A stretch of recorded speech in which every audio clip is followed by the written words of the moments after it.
magandang umaga po sa inyo lahat. At binabati ko po ang bawat isa ng maligayang Pasko. At sama-sama po tayo na magpuri at magpasalamat at itaas natin ang pangalan ng ating Panginoong Jesus. Amen? Amen. Thank you, Jesus. You are great, O Lord.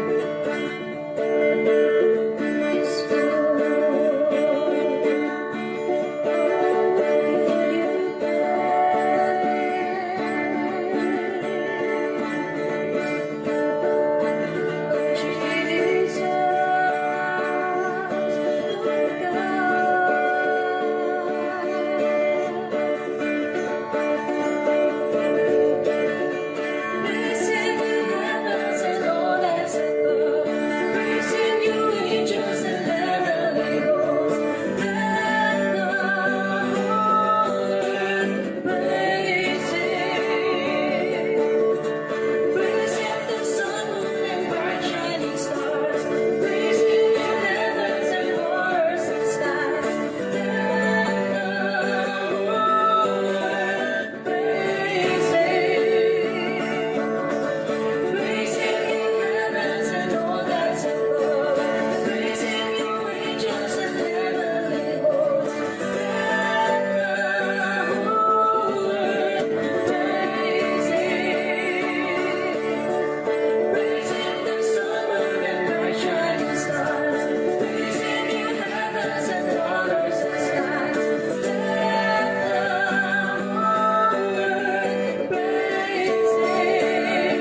Cebu. Thank you, Jesus.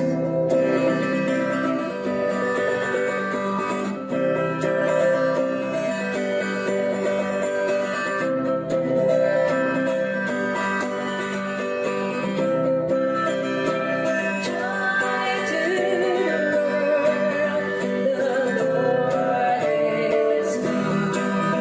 Let earth receive the King.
sa iyong dakilang pag-ibig.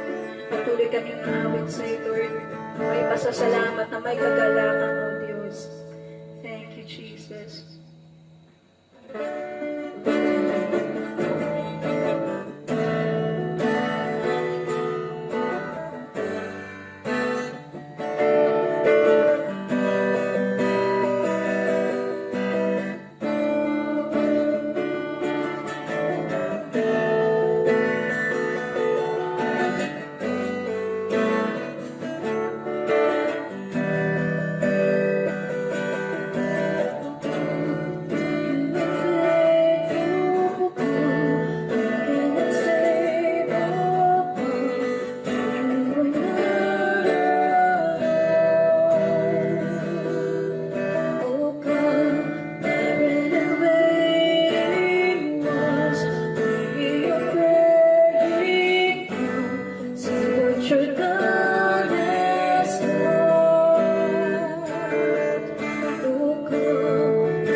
to God, O Lord. Yes, Lord, patuloy kami, Lord, na lalapit sa iyo ng pagpapakababa, O Diyos. Yes,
Thank you, Lord, for your great plan for us, Panginoon.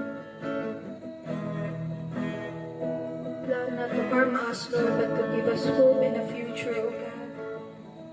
Plan to prosper our lives, O Lord. Thank you, Lord, dahil mananatili kang buhay sa aming mga puso, O Diyos. Salamat sa kagalakan, Lord. Patuloy na empower mo ang bawat isa sa amin, Panginoon. Thank you for the Holy Spirit. Naririto kami, Lord, ino-open namin ang aming puso, Lord, na handang makinig, Lord, handang tumanggap ng iyong mga salita, ng iyong kapangyarihan, Lord. Ayaw namin magkulang ng iyong biyaya, O Diyos. Thank you, Lord, for your grace, for your power, O Lord. Dahil ang iyong kapangyarihan ang siya nagpapalakas sa amin sa tuwing, Lord, na kami nanghihina, O Diyos. Maraming salamat sa buhay na ipinagkaloob mo sa bawat isa. Pagpalain mo ang bawat makikinig, pagpalain mo ang iyong mga anak, pagpalain mo ang bawat nananampalataya sa iyo, O Diyos. In Jesus' name we pray. Amen.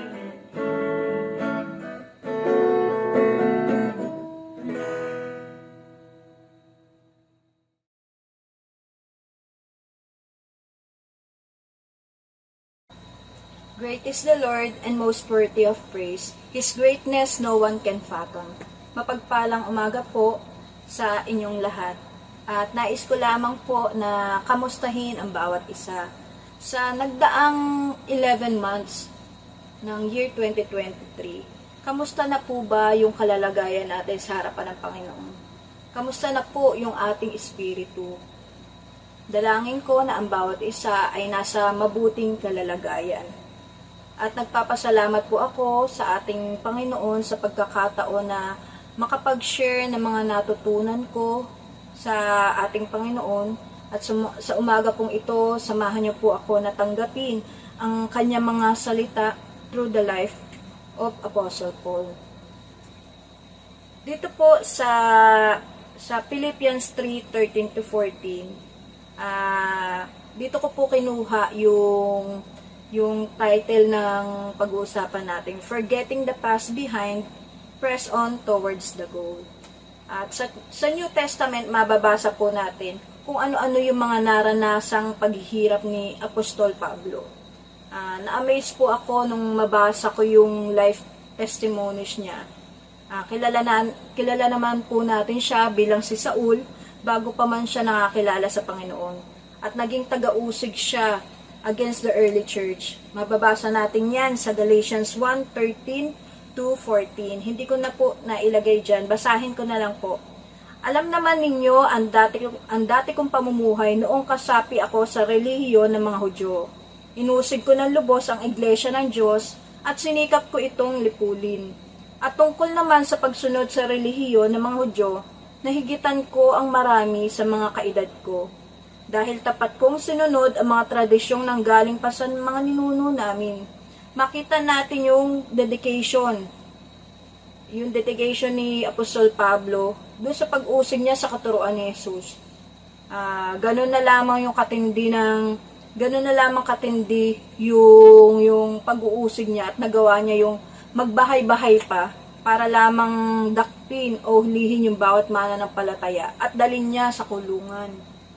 And for the long story short, nabago ang buhay ni Apostol Pablo. From Saul became Paul. Noong time na naglalakad siya sa Damascus, doon nangyari yung pinakamahalagang event o pangyayari sa buhay ni Pablo. Doon narinig niya yung tinig ng Panginoon na nagsasabi na, Saul, Saul, bakit mo ako pinag-uusig? Mababasa po natin yan sa Acts 9:4. At makita natin na binulag siya ng Diyos at kinailangan pa siyang akayin ng mga kasama niya sa paglalakbay. Ang mga pangyayaring ito ay humantong sa kanya sa lubos na pagsisisi at pagtanggap sa kaloob ng banal na Espiritu. Pinagaling din siya ng Lord sa kanyang pagkabulag. Kung noon naging dedicated siya sa pag-uusig sa mga aral ng Panginoon, nung nakakilala siya sa Panginoon, mas naging dedicated siya sa pagpapalaganap ng salita ng Diyos sa maraming lugar hanggang sa siya'y mamatay. Matatandaan din natin na dumaan siya sa maraming pagsubok. at sa mga naranasan niyang paghihirap, tingnan natin kung paano ba nagpatuloy si Pablo sa kanyang takbuhin. Forgetting the past behind or leaving the past behind ay hindi nangangahulugan na babaliwalain na lang natin yung nakaraan at magkukunwari lang tayo na parang walang nangyari. Bago matapos yung taong 2023, doon sa me time natin with the Lord, yung self-time natin na kasama ang Panginoon, pagbulay-bulayan natin, ano-ano ba yung mga bagay na natutunan natin sa mga pangyayari sa buhay natin, sa mga pagsubok na pinagdaanan natin. In Philippians 3:13-14, sinabi ni Paul, "Brethren, I do not count myself to have apprehended, but one thing I do, forgetting those things which are behind and reaching forward to those things which are ahead. I press toward the goal for the prize of the upward call of God in Christ Jesus." At sa Tagalog po, mga kapatid, hindi ko sinasabing naabot ko na ang ganap na buhay. Ngunit ito ang ginagawa ko ngayon. Kinakalimutan ko na ang nakaraan at pinagsisikapang kumakamtan ang mga hinaharap. Tulad ng isang manlalaro, nagpapatuloy ako hanggang sa makamtan ko ang gantimpala na walang iba kundi ang pagtawag sa akin ng Diyos na makapamuhay sa langit sa pamamagitan ni Kristo Jesus. Ito po yung pagpapaalala sa pagkilos sa atin na bitawan na natin yung mga nakaraang pagkakamali o yung mga pangit na pangyayari at manatiling nakatuon at nakafocus tayo sa spiritual journey natin. At pagsikapan nating makamit yung pinakalayunin o yung ultimate goal ng buhay ng walang hanggan kay Kristo. There are 3 things that encourage us to adapt as we pursue God's purpose for our lives.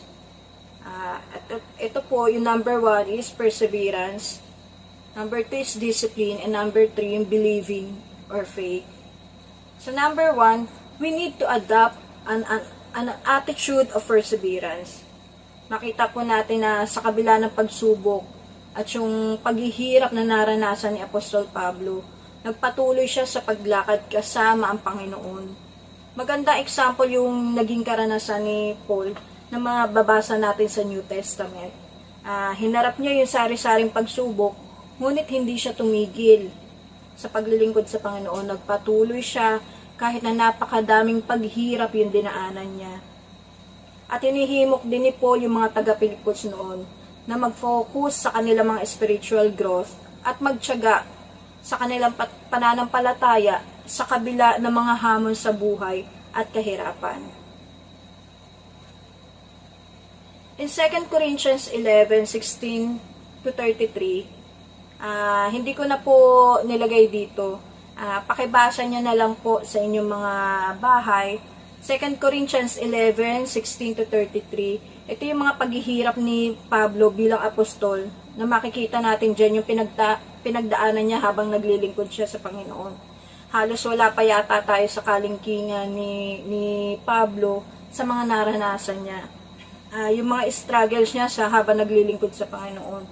Pero makita natin na hindi siya sumuko. Tayo kasi, minsan kahit na maliliit na problema, maliit o malaking pagsubok, gusto na agad natin bumigay. Diba? Minsan suko na agad tayo, umaayaw na agad tayo. Makikita pa natin na minsan lupaypay na tayo. Minsan naman sa mga pagkakamaling nagawa natin sa buhay, umaayaw na tayo dahil sa kahihiyan na naidulot natin. Nawawala na tayo ng gana sa buhay na magpatuloy.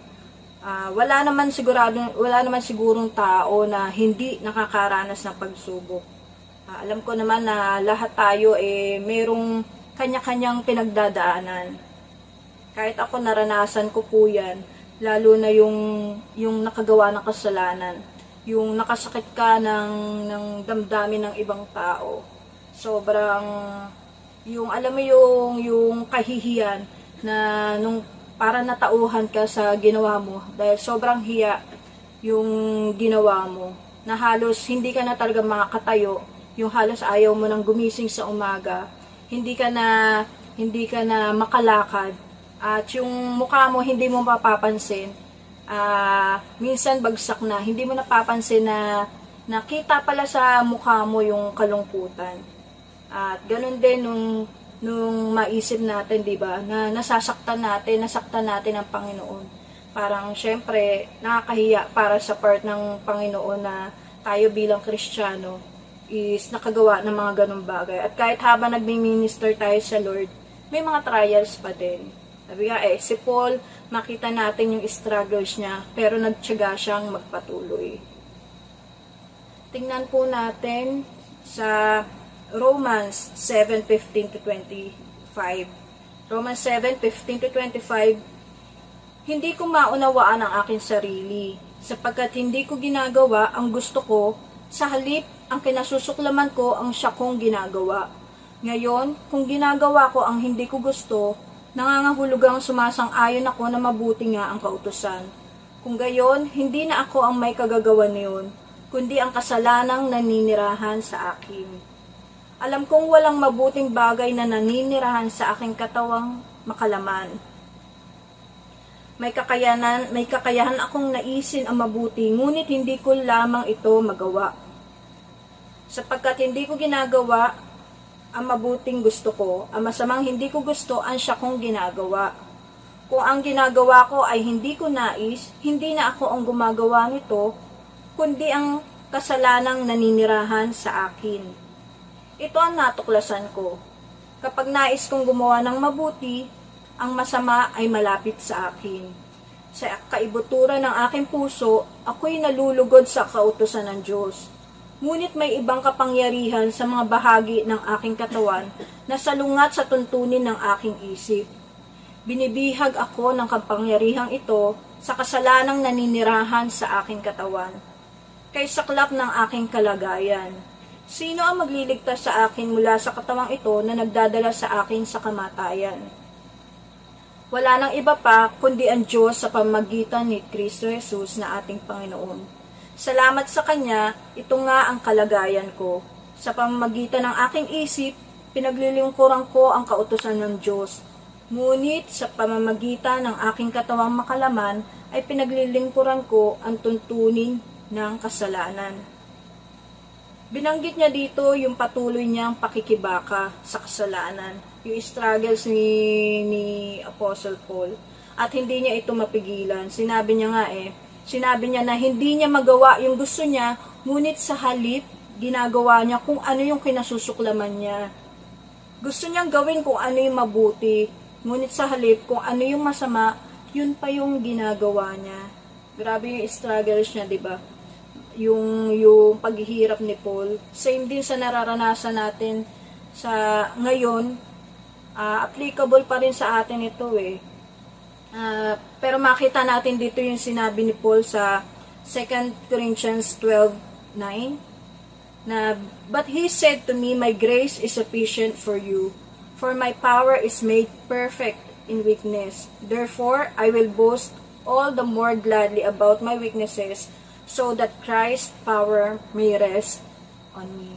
Amen. Ganun niya tinitingnan, ganun siya nananampalataya sa Panginoon. Sa halip na mawalan siya ng pag-asa sa tuwing haharap siya sa mga pagsubok, sinabi ni Apostle Paul na ipagmamalaki niya ang kanyang mga kahinaan upang ang kapangyarihan ni Kristo ay manahan sa kanya. Amen. At tayo, habang pinipili natin na magtiwala at magtiyagang sumunod sa Panginoon gaya ni Pablo at tanggapin ang biyayang ibinibigay ng Diyos sa atin, ang karakter ni Kristo ay patuloy na nahuhubog sa ating mga buhay. Yung trials, sufferings, struggles ay hindi madali. Alam po natin yan na hindi madali yung mga pagsubok na nararanasan natin. Yung mga suffering, yung mga paghihirap, especially it's test of faith, yung pagdating sa pagsubok sa ating pananampalataya.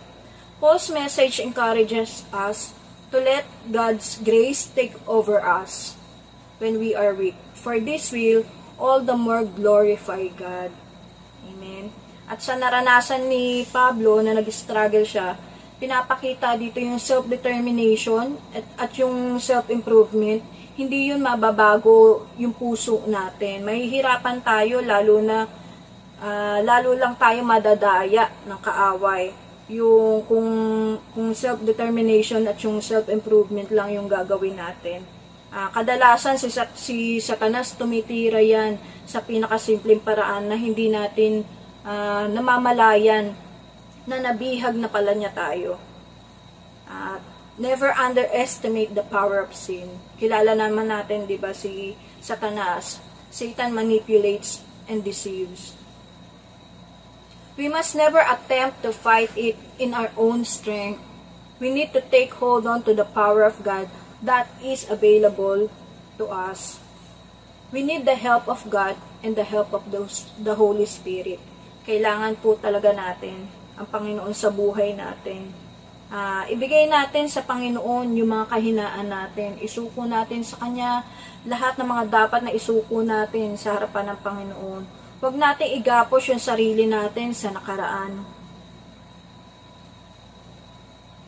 At sa number 2 po, we need to adopt an attitude of discipline. Discipline means the quality of being able to behave and work in a controlled way which involves obeying particular rules or standards. Sa pagdidisiplina ng ating mga sarili, we need certain people na makakatulong sa atin, natutulong sa atin to pursue our spiritual journey.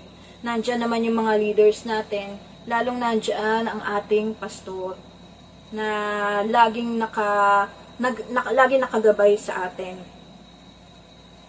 In 1 Corinthians 9:26-27, therefore I run in such a way as not without aim. I box in such a way as not beating the air, but I discipline my body and make it my slave, so that after I have preached to others, I myself will not be disqualified. In this verse, hindi pinamuhay ni Paul ang buhay Kristiyano ng walang layunin, without purpose or direction, or without clear vision on the finish line, with the aim to reach on his goal. Makita po natin dito na he ran with determination. Malinaw sa kanya yung layunin ng kanyang buhay. So, dapat ganun din po tayo na sa ating pagtakbo, sa ating paglakad patungo sa buhay na walang hanggan, magkaroon tayo ng determination na lumakad na kasama ang Panginoon. Dapat alam natin yung purpose ng buhay natin, yung layunin natin kung bakit tayo nabubuhay. Makita natin, magkaroon tayo ng clear vision.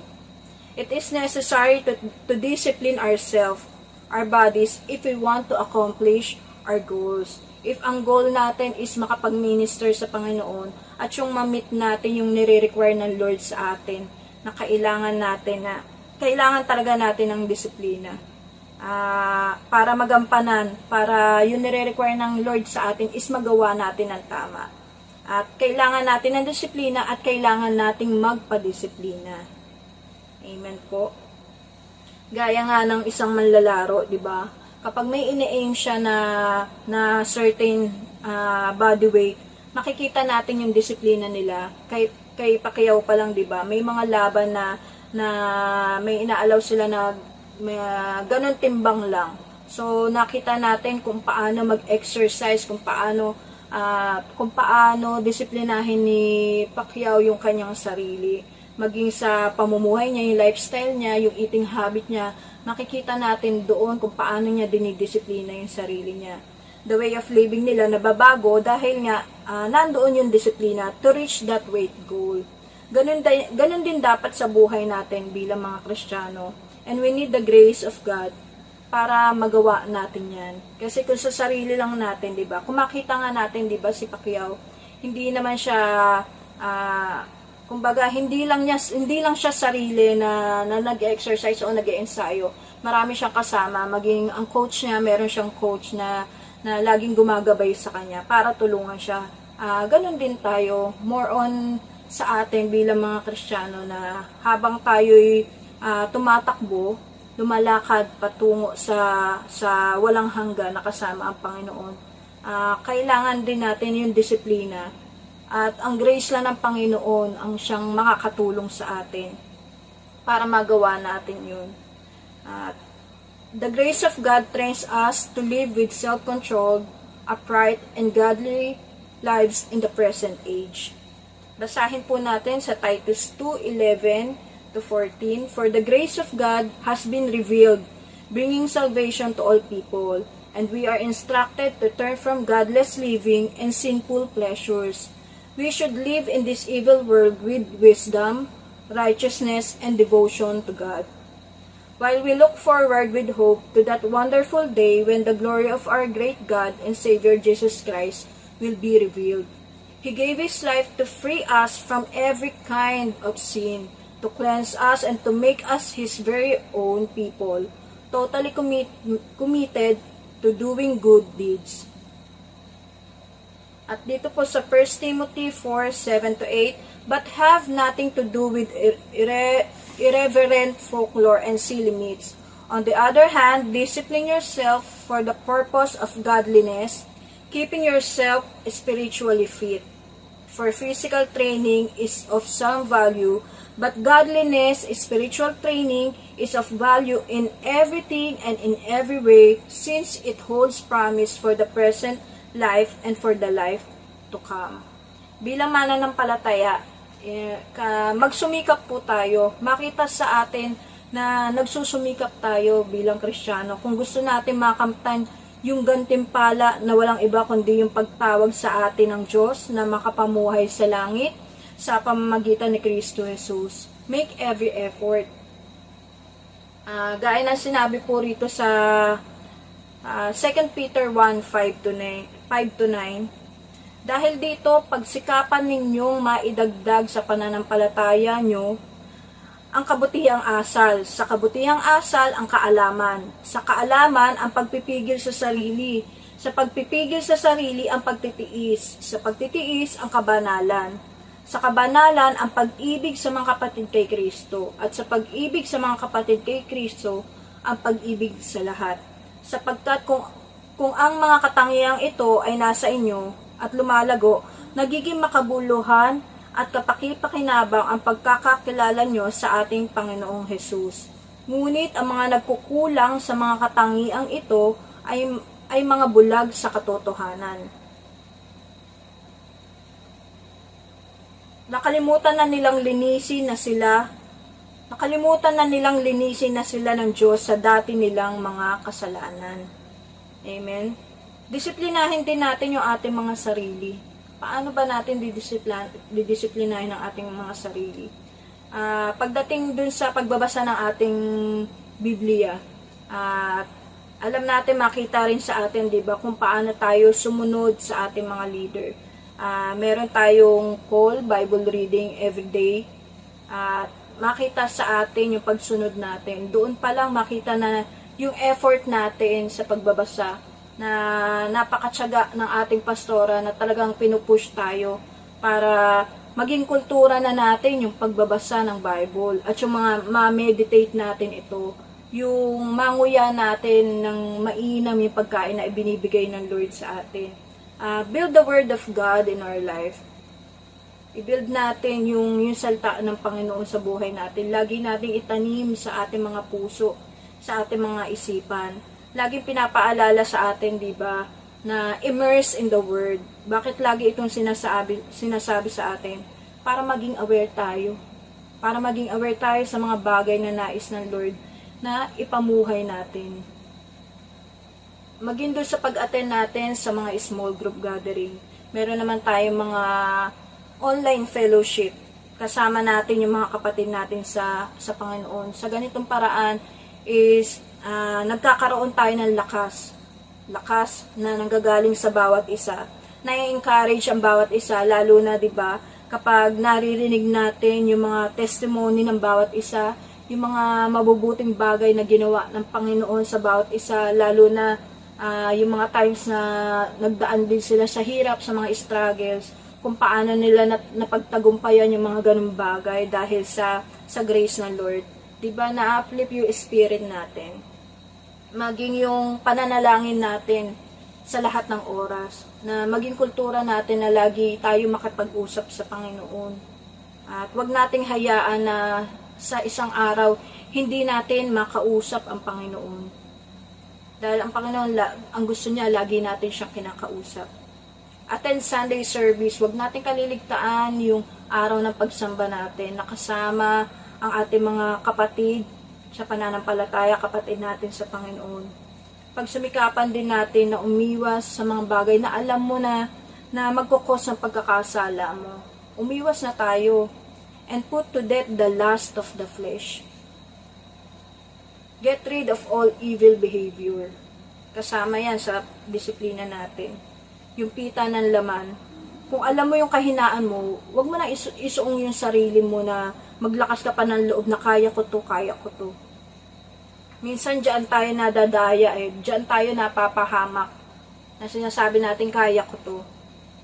Pero sa ginagawa natin, minsan iniiwan natin ang Lord, yung sarili natin kagustuhan yung nasusunod. Minsan dahil sa katigasan ng ulo, ayaw natin makinig.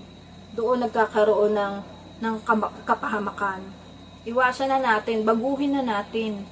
Tandaan natin na hindi lalayo yung tukso sa atin, kundi tayo yung lalayo sa tukso. Maging doon sa finances natin. Kahit ako sa pool din naman dito mabuti na nga lang, wala akong biyena na nagsasabi na trabaho ng trabaho yung anak ko, yung isa naman is waldas ng waldas. Buti na lang hindi gana ng biyena ko. Diba? Yung maging doon sa finances natin, gawa rin ng laman yan pita ng laman. Yung nagke-crave tayo na gumastos, kahit hindi naman kailangan. Kahit na meron ka na, minsan gusto mo pa dahil sale. Yan, mga kababaihan. Shopee pa more, Lazada pa more. At ngayon meron pang TikTok. Kahit nangihina tayo, magpatuloy lang tayo. Kahit nangihina ka, magpatuloy ka lang kapatid sa paglakad sa Panginoon. Kung tinatamad ka, utusan mo yung kaluluwa mo gaya ng ginawa ni David. Tingnan natin dun kung ano yung sinabi ni David sa mga awit 103 verse 1 to 5. Si Yahweh ay papurihan o aking kaluluwa at lahat ng nasa akin magsipagpuri sa Kanya. Purihin mo sa tuwina ang banal na ngalan niya, si Yahweh ay papurihan o aking kaluluwa. At huwag mong kaliligtaan, mabubuti niyang gawa. Ang lahat kong kasalanay, siya ang nagpapatawad, at anumang aking sakit, ginagamot niyang lahat. Sa bingit ng kamatayan, ako ay iniligtas at pinagpapala ako sa pag-ibig niya at habag. Sa sarili, ang dulot niya ay kasiyahan habang buhay. Kaya naman, ang lakas ko ay lakas ng kabataan, katulad ng sa agila ang taglay kong kalakasan. Amen? Sabi nga po discipline. Napakalaking part nito sa buhay. Sa buhay natin, sa buhay na mananampalataya. Magpadisiplina tayo sa Panginoon. Magpadisiplina rin tayo dun sa mga taong itinalaga ng Panginoon para mga laga sa atin. Hanggat hindi natin pinapatay yung hilig ng laman, at patuloy nating susundin yung kagustuhan natin na hindi naman naka-align sa kagustuhan ng Panginoon, hindi naman naka-align sa word niya, mahihirapan tayong lumakad. Mahihirapan din tayong maabot yung spiritual goal natin. Sinasabi ko nga ito kasi, naranasan ko rin po ito. Mahirap kasi kung hindi tayo magpapatama or magpapakorek, siguradong tayo yung tatamaan talaga. Mahirap at wag na nating danasin pa. Sabi nga matuto na tayo dun sa experiences ng iba. Matuto na tayo sa buhay ni Paul, yung pinakita ni Pablo. Makinig tayo sa mga sinasabi sa atin ng pastor natin. Maniwala tayo at makinig tayo sa mga payo ng mga leaders natin. Kasi yan mga dumaan din sa mga ganyang kalalagayan, sa mga pagsubok. At lalo makinig tayo sa mga sinasabi ng Panginoon sa atin. Paano ba natin malalaman? Paano natin maririnig yung salita ng Panginoon, yung boses ng Panginoon. Through His Word, basahin natin, buksan natin, buklatin natin yung Bible natin. Kung wala kang Biblia, meron namang online. Pwede nating i-download. Wala na tayo magiging rason para hindi mabasa o hindi malaman kung ano yung nais ng Lord sa buhay natin. Tandaan natin, God without man is still God, but man without God is nothing. Malinaw naman po yan sa John 15:5. Apart from Him, we are nothing. Paralyzed tayo kung wala si Kristo sa buhay natin. Our life is meaningless without Him. Without Him, we would have no life at all. Outside of Christ, there is no reality. Everything was made for Christ alone. Disiplinahin po natin ang ating mga sarili. Discipline ourselves. Dumepende tayo palagi sa Panginoon. Yan naman din yung ang gusto ng Panginoon na mangyari sa buhay natin. Yung laging umaasa sa Kanya, laging dumedepende sa Kanya, kahit yung mga desisyon na gagawin natin sa buhay. Mas gusto ng Panginoon, lagi natin isasangguni sa Kanya, at maging yung help ng Holy Spirit. And last po, in 3 things that encourages us to adopt to pursue God's purpose for our lives, number 3, we need to adopt an attitude of believing or faith. Wag natin pagdudahan ng Panginoon. Never doubt God. Kung ano yung sinabi ng Panginoon, is totoo yun lahat.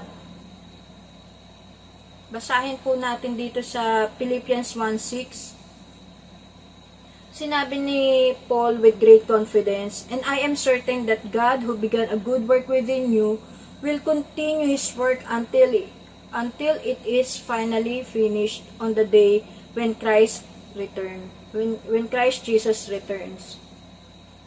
Sa Tagalog, natitiyak kong ipagpapatuloy ng Diyos ang mabuting gawain na sinimulan niya sa inyo hanggang sa araw ng pagbabalik ni Kristo Jesus. Nais ng Panginoon na ang bawat isa sa kanyang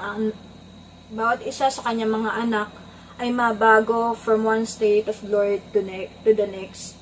Kalooban niya na ang bawat isa sa atin ay mabago sa larawan at wangis ni Kristo because He is perfect. Ngunit ang gawain kailangan isagawa sa buhay na mananampalataya ay yung gawain ng Diyos, hindi yung gawain ng sariling laman natin. Let us cultivate the attitude of believing in God. Magtiwala tayo sa Panginoon, manampalataya tayo sa Kanya. Manampalataya tayo na kaya niyang baguhin ang buhay natin. Manampalataya ka, kapatid, na kayang ayusin ng Panginoon yung gusot ng buhay natin. Pinatawad na tayo ng Panginoon. Pinatawad ka na niya. Huwag na nating balikan yung mga nakaraan, yung mga maling nagawa natin sa buhay. Huwag na nating balikan yung mga bagay na alam natin na makakapanghina sa atin. Every time na iniisip natin. Lalo na yung mga pangit na nakaraan, pangit na pangyayaring na pagdaanan natin. Sa buhay ni Paul, makita natin na hindi na niya binalikan yung mga nakaraan, kundi nag-focus siya sa pagpapabuti sa bawat hakbang niya sa kanyang takbuhin, hanggang sa maabot ang mithiin na makasama si Kristo. So, tayo mga Kristiyano ay maaaring matuto mula sa nakaraan. Ngunit hindi tayo nakatali sa mga bagay na nagawa natin. Huwag nating hayaan na nakagapos tayo doon sa nakaraan. Ituon natin yung ating isip, ang ating buhay sa totoong lumikha sa atin. Na walang iba kundi ang Diyos. Lumakad tayo ng pasulong. Huwag tayo lumakad ng paatras. Sabi nga, tandaan natin, the best is yet to come. Ang Diyos lamang ang makakapagpatuloy ng kanyang gawain ng pagpapakabanal sa panahon ng ating buhay dito sa lupa. Yung work of sanctification and yung purification ng Panginoon sa buhay ng bawat isa. And He set us apart for a special use or purpose. At maunawaan natin dito sa 1 John 3:9. 1 John 3:9, "No one who is born of God deliberately knowingly and habitually practices sin because God's seed, His principle of life, the essence of His righteous character, remains permanently in him, who is born again, who is reborn from above, spiritually transformed, renewed, and set apart for His purpose. And he who is born again cannot habitually live a life characterized by sin because he is born of God and longs to please Him. Sabi nga, di ba? Ang sino mang naging anak ng Diyos ay hindi na nagpapatuloy sa kasalanan dahil ang katangian ng Diyos ay nasa atin na, nasa iyo na. At dahil nga ang Diyos ay kanyang Ama, dahil ang Diyos ay ang ating Ama, hindi na tayo dapat nagpapatuloy sa kasalanan. Hindi na dapat tayo namumuhay sa pagkakasala. At dito sa verse 10 makita natin, at dito makikilala kung sino ang mga anak ng Diyos at kung sino ang mga anak ng Diablo. Dito sa 1 John 3:10. Ulitin ko po, at dito makikilala kung sino ang mga anak ng Diyos at kung sino ang mga anak ng Diablo. Ang lahat ng hindi gumagawa ng matuwid o hindi nagmamahal sa kanyang kapatid ay hindi na anak ng Diyos. Amen. Balik po tayo doon sa gawain ng Panginoon.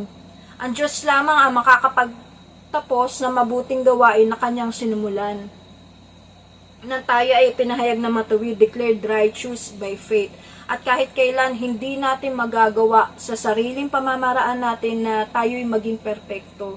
Sapagkat sa pamamagitan ng gawa na laman, walang sino man ang nabubuhay ng matuwid at banal at maluwalhati.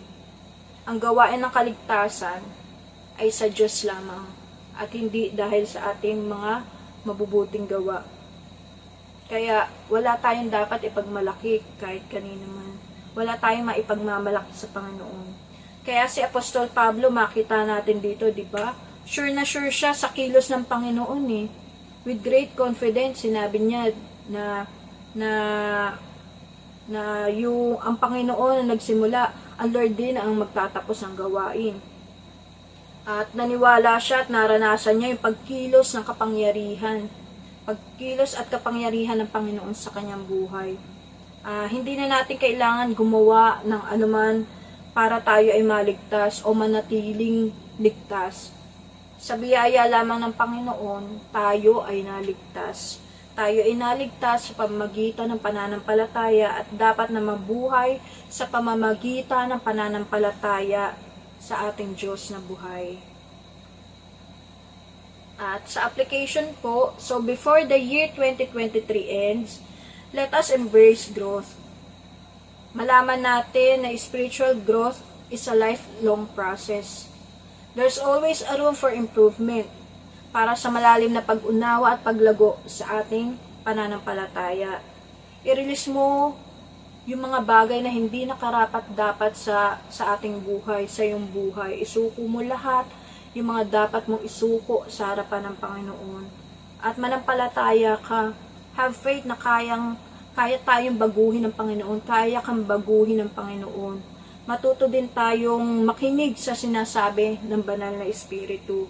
Siya yung guide natin siya din yung lagi nating kasama. Malaman natin na ang banal na Espiritu, nagigrieve yan kapag nakikita niya na tayo ay patuloy na lumalakad sa maling daan, sa sarili nating pamamaraan. Forgive others and forgive yourself. Let go of the past mistakes and sins. Always remember that God's forgiveness is abundant, and do not dwell on the past. Learn from your experiences and experiences of others. Amen. Sa mga nangyayari sa buhay natin, sabi nga rito do not dwell on the past dahil magiging hadlang lang yan sa spiritual journey natin. Kung patuloy tayo na mananangan doon sa nakaraan. Learn from your experiences. Sa mga nangyari sa buhay mo noon, masaya man o malungkot man, o pangit na pangyayari, matuto tayo doon sa mga naranasan natin. Sa mga nakakahiyang pangyayari o nagawa natin sa buhay, kayang-kayang pagandahin ng Diyos yan. Tandaan natin, He can turn your mess into message and a test into testimony. Remember, He has paid the price for our sins, even the worst sins that cause us to feel guilty and shame. Sabi nga po dito sa 1 John 1:9, di ba?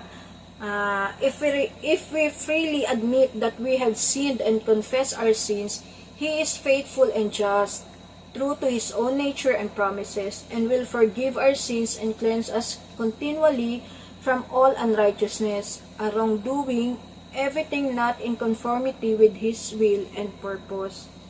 Diba, when we confess our sins, He forgive us and purifies us.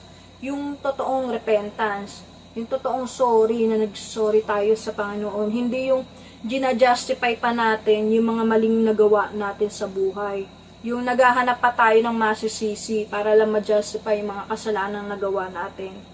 At makita sa atin yung humbleness, magpakumbaba tayo sa Panginoon.